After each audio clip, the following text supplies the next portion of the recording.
where the wild wind sleeps. The wind always came first. Long before the sun rose over the Montana plains, the wind slipped between the tall grass, brushing it in soft silver waves. 11-year-old June Parker liked to think the wind carried secrets. Old stories, old voices, maybe even dreams that had drifted too far from where they started. Every morning she sat on the fence and waited for it. And every morning, just as the horizon blushed pink, she heard the steady rhythm of hooves. Sparrow. Her horse wasn't the biggest or the fastest, and some folks in town said he wasn't even pretty. But to June, Sparrow was everything. A wild-eyed Mustang with a coat the color of storm clouds and a heart that never learned to stay still. She had found him 3 years earlier, a shaking, lost colt hiding behind her family's barn after a storm. He chose her, or maybe she chose him. Hard to tell with hearts that young. The ranch had grown quieter since Mom passed. Dad worked longer hours. The radio played more news than music. The laughter in the house dimmed like a lantern running out of oil, but Sparrow, he kept something alive. One evening, June rode him farther than usual into the open fields where the world felt bigger than her worries. Sparrow moved like he knew the land better than anyone, ears twitching at every shift of the wind. "Where do you think the wind goes when it gets tired?" she whispered into his mane. The horse flicked an ear back as if considering it. She smiled. "Yeah, me too." The sky dimmed, turning watercolor blue.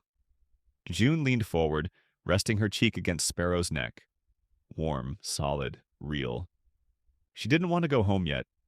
Home felt too empty. Then Sparrow stiffened. June lifted her head. A coyote stood at the edge of the field, thin, limping, more frightened than dangerous. Their eyes met for a long second before it turned and hobbled into the brush. Sparrow snorted softly, but June stroked his neck. "It's okay. It's hurting," she whispered.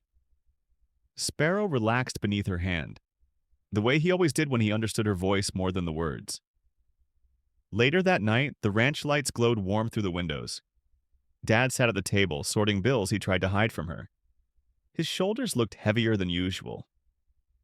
She hesitated, then sat across from him. "Dad," she said quietly, "can we not sell Sparrow?" He froze. They needed the money. Everyone in town knew. But Sparrow wasn't just a horse. He was home. Dad sighed. Not annoyed, just tired in that deep, grown-up way.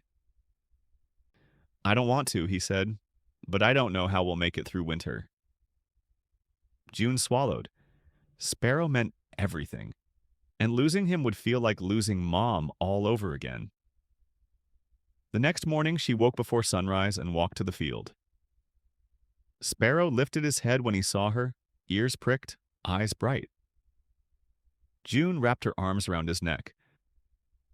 "I won't let you go," she whispered, and the wind, soft, cool, familiar, wrapped around them like it agreed. 2 days later, the town held its fall charity rodeo. June wasn't a champion rider. Sparrow certainly wasn't a polished show horse, but she signed up anyway. Barrel race, youth division. The crowd didn't expect much, but Sparrow ran like the earth pulled him forward, like every wild thing he'd ever been burned through him all at once. They won. Not first place, but enough. Enough to help her dad. Enough to keep Sparrow. Afterward, Dad lifted her off the saddle and held her tightly, the way he hadn't since Mom died. "Guess that horse of yours has more fight in him than I thought," he said. June grinned into his shirt. "Yeah, we both do." That night, she sat on the fence again, watching Sparrow graze under the moonlight. The wind moved gently across the grass, humming its old secret song. June whispered into the dark, "Wherever the wild wind sleeps, that's where we'll go someday." And for the first time in a long while, the world felt possible again. The morning the storm rolled in, Claire woke before sunrise. The house was still asleep, her dad snoring down the hall, the coffee pot cold, the floorboards holding their breath the way old houses do just before dawn. She slipped on her boots, grabbed the jacket hanging by the door, and stepped into the kind of gray light that makes the whole world feel unfinished. Mistral was waiting for her. He always was. The big bay horse stood at the fence line, mane tangled by the night wind, ears flicking the moment he saw her. There was something in the way he watched her, like he knew things she hadn't told anyone. Maybe he did. Horses have a way of listening without making you feel small. "Hey, boy," she whispered, vaulting over the fence. Her palm slid down his warm neck. "Storm's coming. You feel it?" Mistral shook his head, almost a nod, and pressed his muzzle against her shoulder. Claire let herself breathe. Ever since her mom left, the ranch had felt too big, too quiet. Her dad tried. She knew he did. But some kinds of silence linger no matter how many chores you pile on top of them. Some days Claire felt like she was holding up the whole house just by pretending she was fine. But with Mistral, she didn't have to pretend anything. She saddled him slowly, talking under her breath about nothing at all. The way the creek had run low this week, how the neighbor's boy fell off his bike again, how the wildflowers were starting to bloom by the south ridge. Mistral listened, the way he always did, patient and steady. By the time they reached the ridge, the sky had shifted. Heavy blue clouds crawled in from the west, dragging streaks of lightning behind them. The air tasted metallic. "Maybe we shouldn't go far," Claire said. But Mistral stepped forward, gentle but sure, as if to say, "Trust me." So she did. They rode into the wind, the tall grass bending like a crowd bowing to some invisible king. Claire leaned forward, fingers tangled in Mistral's mane, eyes stinging from the cold rush. This feeling was the only place her thoughts didn't hurt. When they reached the far hill, the storm broke. Rain sheeted down in sudden, wild curtains. Thunder cracked open the sky. Mistral stopped. Not because he was afraid, no, he stood solid as a rock, but because he felt her heart racing before she even understood why. "Mom left on a night like this?"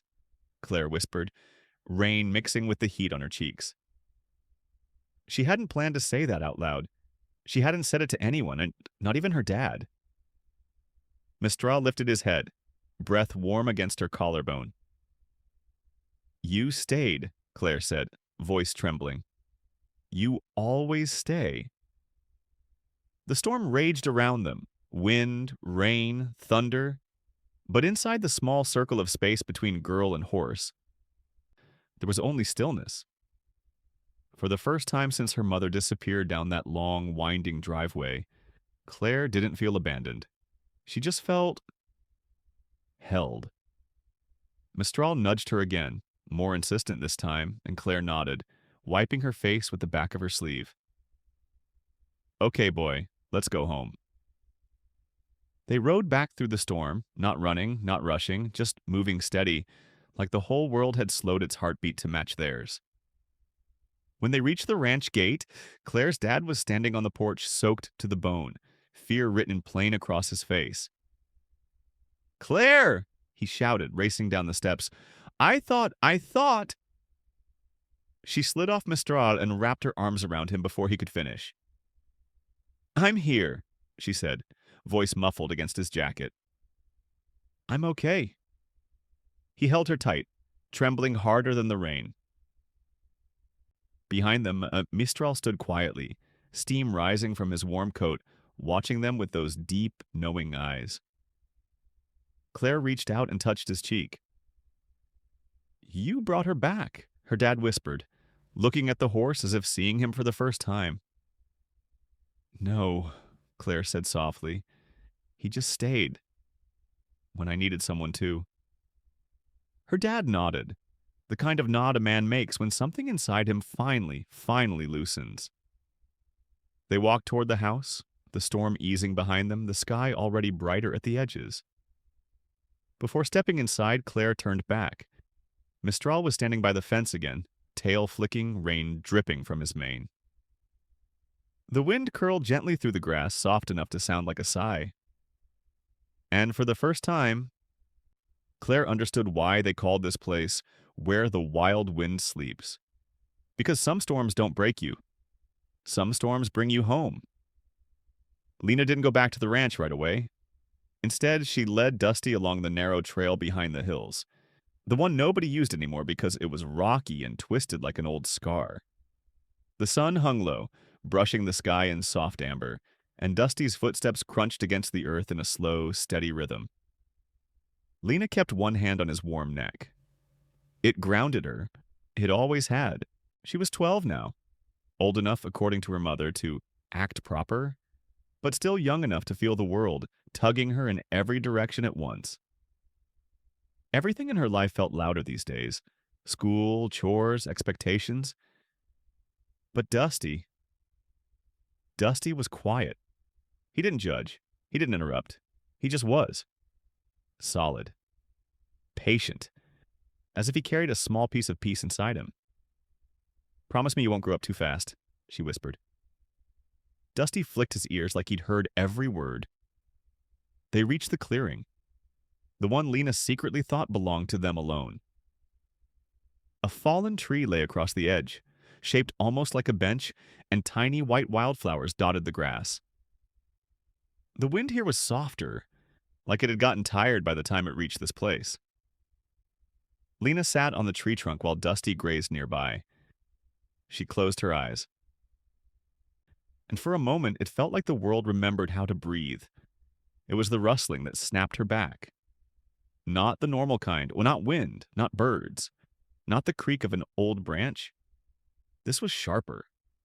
Closer. Dusty's head shot up. His ears pointed toward the trees. "Easy," Lena said, rising slowly. "It's probably just a shadow moved between the pines." Dusty stomped once, nervous. Lena felt her heart kick hard against her ribs. "Hello," she called. No answer. Just that slow, deliberate rustling. Dusty backed up, muscles tensing. Lena grabbed his reins, but he jerked his head. Not to run, but to shield her. That's when a voice finally cut through the trees. "Didn't expect anyone out here." Lena froze. A man stepped into the clearing. Rough boots, sunburned face, backpack slung over one shoulder. His clothes looked worn, dusty, like he'd been walking a long time. He raised his hand slightly, palms open. "Didn't mean to scare you," he added. Dusty snorted, his tail swishing, ready to bolt. Lena swallowed and lifted her chin. "This is private land." "Yeah," the man said slowly. "I figured." He shifted his weight, awkward. "I'm just passing through, looking for the old water station. Used to be one around here, right?" Lena hesitated.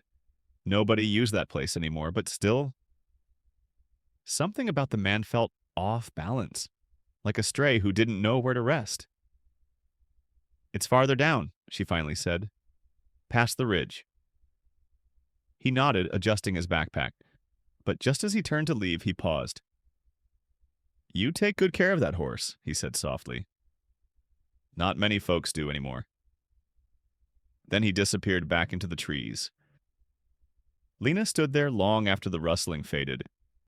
Dusty pressed close to her side. She didn't know why, but something in her chest felt heavier now.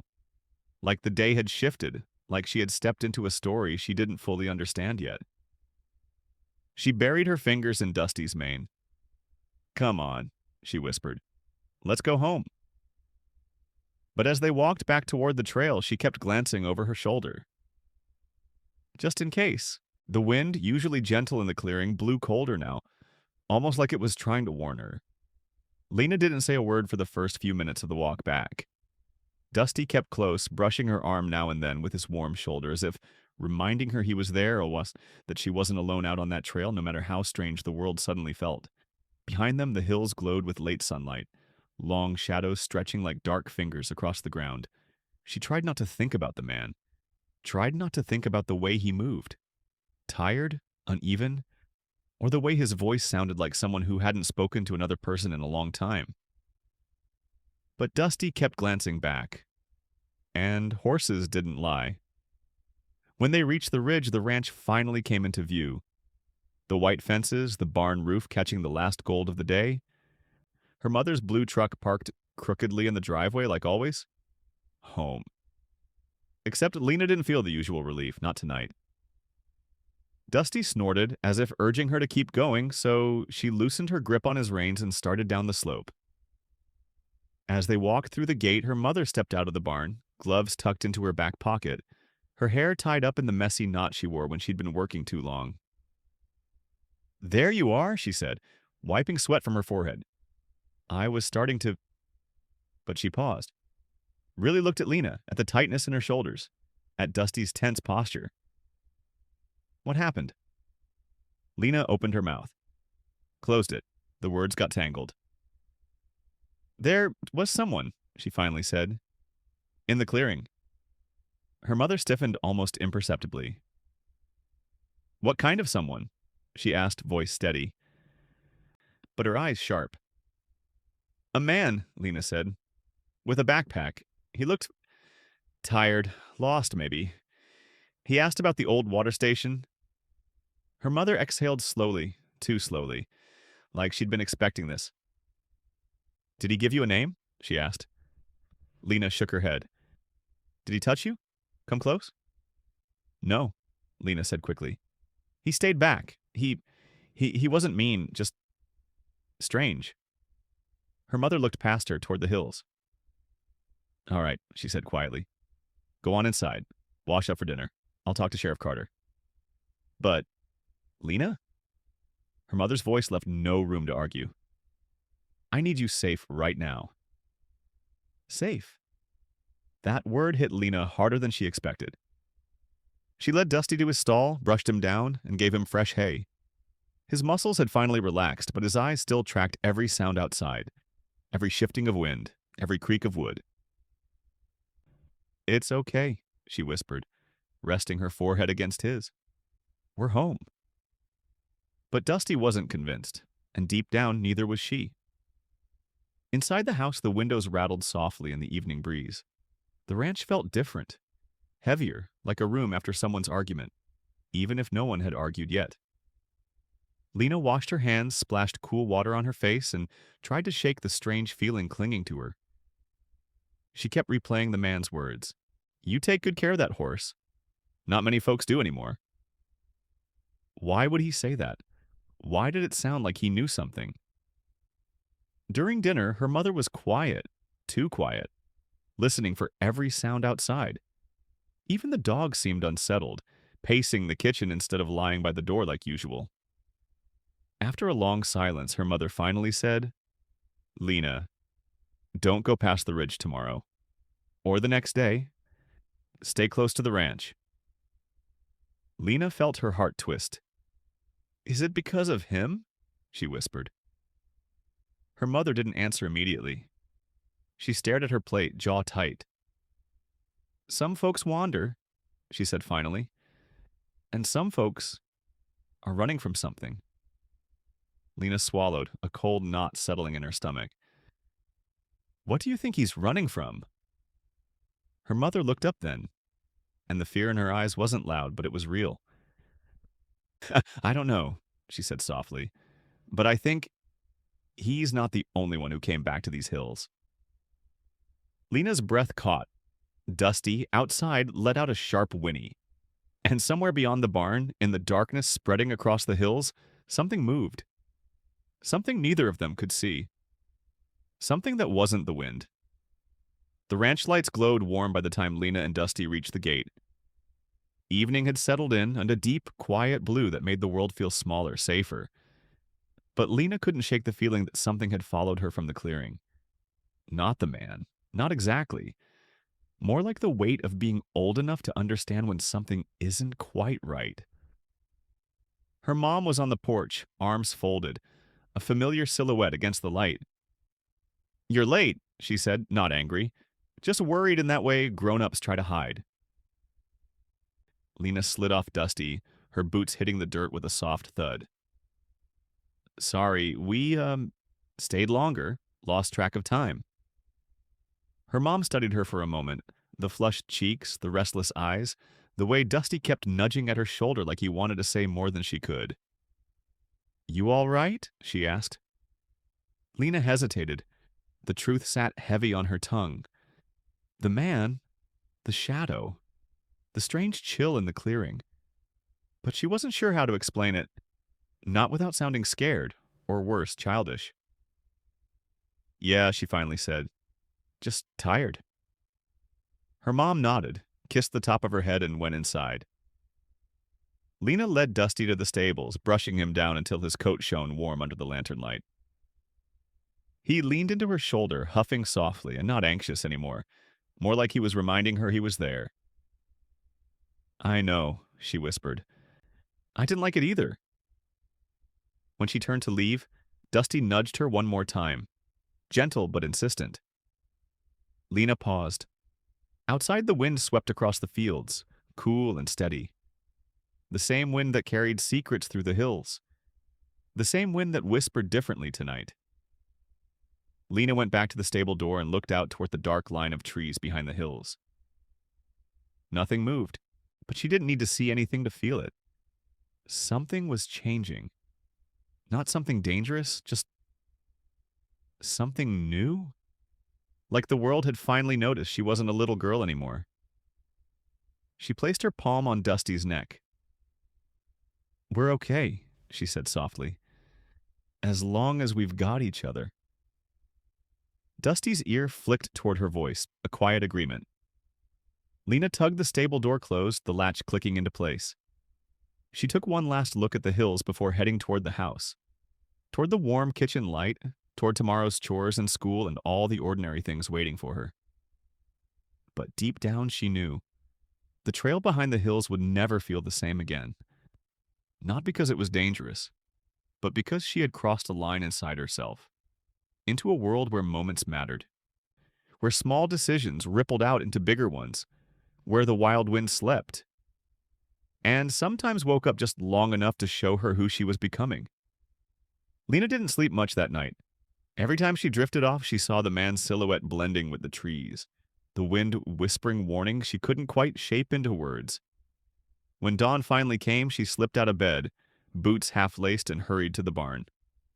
Dusty was already alert, ears perked toward the hills. "Yeah," she whispered. "I feel it too." She saddled him quickly and rode back toward the clearing. Not out of fear, but because the uncertainty gnawed at her in a way she couldn't ignore. Kids aren't supposed to carry the weight of worry, but some do. Lena always had. The morning light cut through the pines in thin golden lines. When she reached the clearing, the wildflowers were still, untouched.